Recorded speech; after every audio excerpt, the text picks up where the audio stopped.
Well, hey everybody, I'm Paul Gross. Let's get you updated on the forecast. This is a brand new computer model that is just into the weather computer. So let's talk about several types of changes here that we're dealing with. Now, first of all, this warm front's the front edge of the warm air that's coming up this way, and there are very dramatic temperature changes south of this warm front. We're talking about 30s and 40s to the north. We're talking about 50s and 60s to the south of this thing. Now, the first real significant band of rain from this system is coming through this afternoon ahead of the warm front. As this warm front progresses north, one, our temperatures are going to soar, but two, we're going to see additional batches of rain coming into the area, and it's just going to be batch after batch after batch of rain literally all the way into Wednesday morning. So here's the next batch coming in during the overnight hours tonight. Could be even some thunder and lightning with this. Then we get a little bit of a break in certain spots, but here comes the next batch coming in tomorrow in the middle part of the day, and we're going to see, again, the chance for some thunder and lightning with this. Heavy downpours for sure.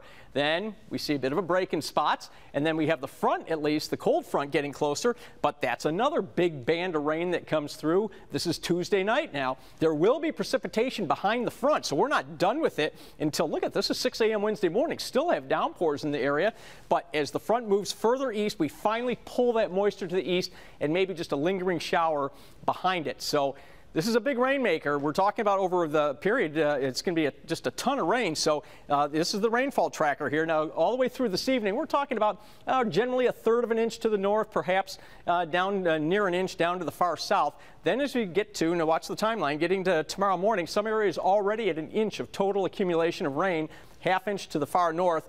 Then as we get into tomorrow afternoon, we're starting to see some numbers go over 1/2 an inch to even close to 2 inches in spots.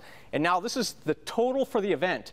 The entire event, it looks like parts of the area, in fact, many parts of the area are going to go over 2 inches. Now, this is why the National Weather Service has issued a flood watch. Keep in mind, we still have some snow on the ground, so that's additional moisture in addition to this that's falling from the sky, and the ground is frozen. This stuff can't soak into the ground. It's going to run off. Basically, it's the law of gravity. The water's going to flow to the lowest spot into streams and rivers. Those rivers and streams are going to start rising, and also in low spots. So, for example, Hines Drive, it always floods. It's a floodplain. It's supposed to flood. Places like that are going to flood. So just keep in mind, this is a long duration event, and we're going to keep you posted on where the heaviest rain amounts are falling over the next couple of days. So 40s this afternoon, but as soon as that warm front comes through, like that, we're going to pop into the 50s, stay in the 50s all night long, and look at this, 50s all night long. Look at the high tomorrow. 65 degrees. Now, it's going to be a wet 65. It's not like you're going to go out and put the top down or anything, but you're going to notice the warmth, you'll notice the humidity, but that cold front comes through. As you talked about Tuesday night, temperatures are going to fall from like 60 at midnight to 40s when we leave for work in the morning to 30s by the end of the day when we come home from work. We get finally a break, a dry day on Thursday, but more rain chances come in Friday and Sunday.